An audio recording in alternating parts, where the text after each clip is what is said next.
मशरकी पाकिस्तान में जिल्लत आमेज शिकस्त का जिम्मेदार करार दिए जाने वाले जनरल अमीर अब्दुल्ला खान नियाजी जिंदगी भर यही दावा करते रहे कि वो आखिरी गोली तक मशरकी पाकिस्तान के दिफा के लिए तैयार थे, लेकिन जनरल याहिया खान ने इन्हें सरेंडर पर मजबूर कर दिया, लिहाजा वो इस मामले में बेकसूर हैं। 16 दिसंबर सन 1971 को ढाका के पलटन मैदान में भारतीय जर्नैल जगजीत सिंह अरोड़ा के सामने हथियार डालने वाले पाकिस्तानी जर्नैल अमीर अब्दुल्ला खान नियाजी उर्फ के नियाजी ने मौत से पहले एक इंटरव्यू में खुद पर लगने वाले इल्जामात को मुस्तरद कर दिया था कि हथियार डालने का फैसला उनका अपना फैसला था।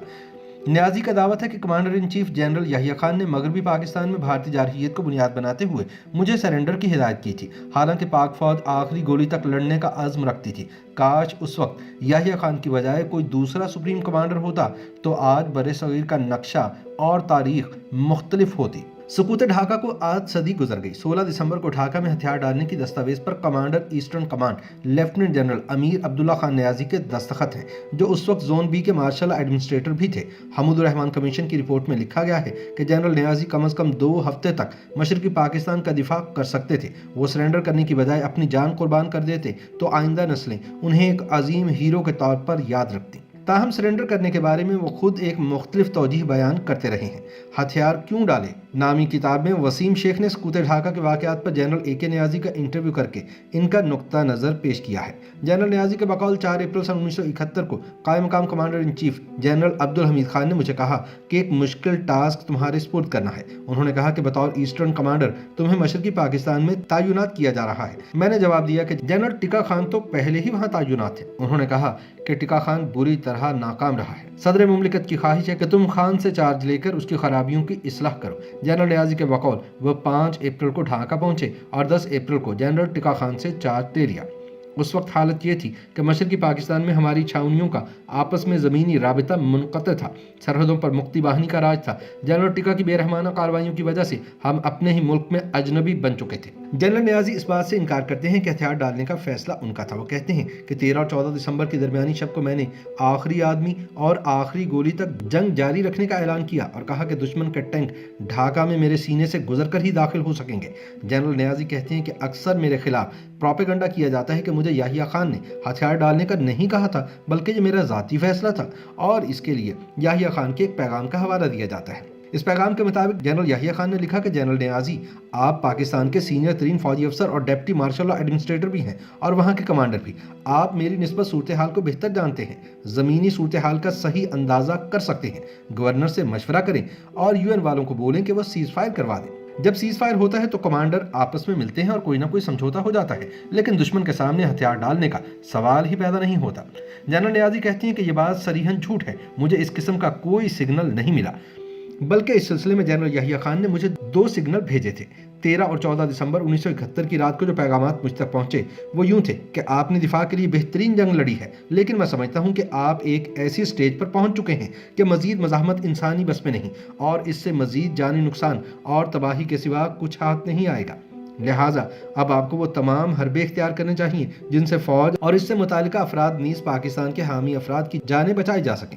बकौल नियाजी, याहिया खान के सरेंडर सिग्नल के बावजूद हमने हथियार नहीं डाले। हम इंतजार करते रहे क्योंकि हमें इससे पेशतर इस्लामाबाद से बाकायदा इत्तला दी गई थी कि जर्द ऊपर से और सफ़ेद नीचे से तुम्हारी इमदाद कर रहा है। मतलब ये था कि नीचे समंदर के जरिए अमरीकी बहरी बेड़ा और ऊपर से चीन हमारी मदद को पहुंच रहा है।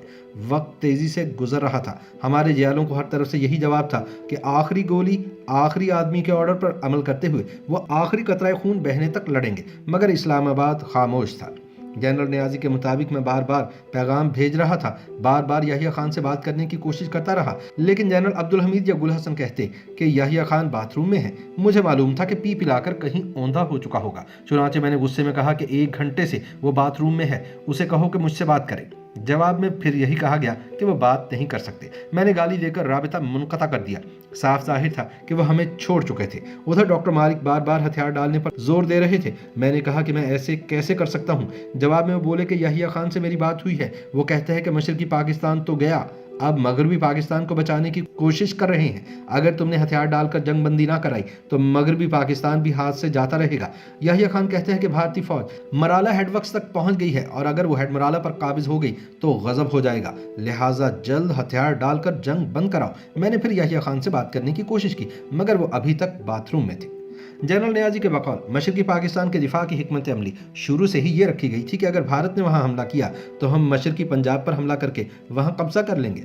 यही वजह थी कि मशरकी पाकिस्तान के पास न फिजाइया थी न बहरिया। अगर ऐसा किया जाता तो इससे दो फायदे होते, एक तो मशरकी पाकिस्तान से भारत को फौजें हटाना पड़ती और दूसरा सीज फायर के वक्त जो इलाका इसने मशरक में जीता था उसे मगरब में अपने इलाके से बदलना पड़ता। मशरकी पाकिस्तान में भारतीयों के 12 डिवीजन के लगभग फौज, 200 के करीब हवाई जहाज, 6 रेजिमेंट्स के लगभग टैंक, निस्फ से ज़ायद नेवी हमारे खिलाफ बरसरे पैकार थी। मगरबी पाकिस्तान में हमारी और उनकी बराबरी थी, बल्कि टैंकों में हमारे पास कुव्वत ज़्यादा थी। मगरबी पाकिस्तान में कोई और जर्नैल होता तो भारत का सीना छलनी कर देता। उसके पास भरपूर वसाइल थे। काश उस वक्त याहिया खान की बजाय कोई दूसरा सुप्रीम कमांडर होता तो आज बड़े सगीर का नक्शा और तारीख मुख्तलिफ होती।